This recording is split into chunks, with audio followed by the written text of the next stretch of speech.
De Mega News. Y para ponernos precisamente el día de lo que se espera de este nuevo presidente de Colombia, nos visita aquí en los estudios el analista político Cristian Mancera. Cristian, bienvenido. Un placer estar aquí con todos ustedes. Bueno, hay un presidente electo ya. ¿Cuál será el primer reto, el primer gran reto político de Gustavo Petro? El primer reto será unir al país. Creo que el discurso habló de unidad. Y hay un gran reto que es cumplir las promesas de campaña. Y yo voy a añadir que es un triunfo histórico que finalmente reivindica toda una lucha de casi 50 años que viene desde las movilizaciones de los grupos políticos de la NAPO que se transformaron en el M-19 a través de unas elecciones fallidas en 1970 que dio lugar al M-19 y creo que reivindica hoy por hoy el triunfo de Gustavo Petro. Para los que no saben, el M-19 se crea como movimiento contestatario revolucionario ante el robo de las elecciones de 1970 y nunca fue un grupo guerrillero narcoterrorista, sino luchó contra un gobierno, un establecimiento durante esa época y hizo parte de Gustavo Petro de este escenario. Y creo que reivindica las muertes de diferentes líderes políticos, reivindica la muerte de Luis Carlos Galán Sarmiento, del líder del M-19 Pizarro y otros líderes que murieron a manos de la extrema derecha en Colombia en esa época. O sea que el triunfo tiene un significado mucho más importante desde el punto de vista político y la lucha que ha venido adelantando esos movimientos y ojalá le cumpla el país. Y la invitación a Gustavo Petro y a todo su grupo de trabajo, vengan acá a Estados Unidos, vengan a Miami, vengan a Washington, a Nueva York, a hablarle a la comunidad, que me parece que es muy importante, sobre todo despejar dudas acerca de lo que realmente va a hacer su gobierno y cómo podemos incluir a sectores de derecha y centro derecha en este proceso para que podamos reconciliar el país y dejemos este odio visceral que tenemos, que se vio en la campaña presidencial. Bueno, y precisamente hablabas del pasado de Petro. Este pasado, que para muchos es polémico, no impidió que ganara las elecciones. ¿Qué tanto podría complicarle la presidencia en términos de relaciones exteriores?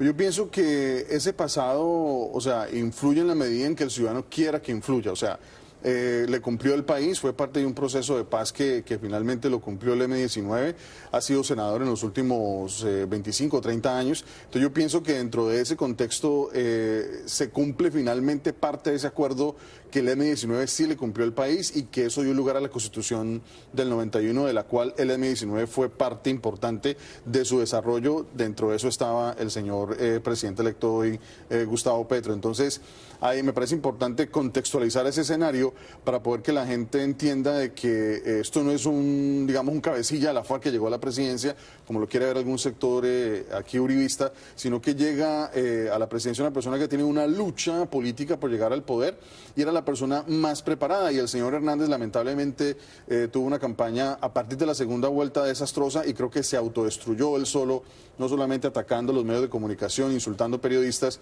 y viniendo aquí a Miami fue un desastre y aparte de eso, pues sumado al hecho de que al final no quiso debatir.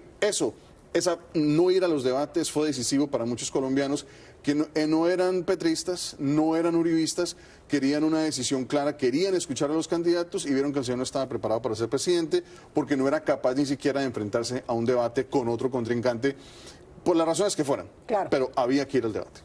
Ahora, sabemos que en la campaña Petro se separó pues, de Daniel Ortega, de Díaz-Canel y de Nicolás Maduro, pero aquí en el sur de la Florida, sobre todo a través de las redes sociales, están preocupados, colombianos en el exterior y no colombianos también, de cómo va a ser ahora la relación de Gustavo Petro con estos líderes de estas dictaduras. Cristian. Pues habrá que ver cómo es el manejo de esta nueva administración a partir del 7 de agosto, si finalmente van a tomar el camino equivocado de hablarle a estos regímenes totalitarios que acabas de mencionar, pero yo le diría a la gente, a la comunidad colombiana que está en el exterior aquí en el sur de la Florida, vamos a dar un compás de espera. Las campañas fueron realmente desastrosas desde el punto de vista del odio, se notaba el odio que existía en las redes sociales por un lado y por el otro, se atacaron a las esposas, a los hijos de los candidatos, o sea, ahí se ve el odio que existe actualmente, es un país muy polarizante, yo diría, calmémonos, esperemos a ver cómo va a ser el tema y ya miraremos cómo va encaminando Gustavo Petro su gestión de gobierno, pero hay que ponerle fin ya a ese odio y censuro, de hecho censuro, yo invitaría a congresistas y a líderes políticos locales, tanto del Partido Republicano como el Partido Demócrata a que no polaricen más a la comunidad colombiana en el exterior, que se dediquen a la política local de Estados Unidos, pero no lanzando ataques o improperios acerca de una persona que fue electa democráticamente de un proceso electoral. Y al insultar al presidente electo Gustavo Petro, están insultando a una cantidad de gente de centro derecha, de centro izquierda, de izquierda, porque fue una gran coalición la que eligió al señor Gustavo Petro, no solamente sectores de izquierda. Muchísimas gracias, Cristian, como siempre, muy interesante tu análisis. Ahora nosotros continuamos con más.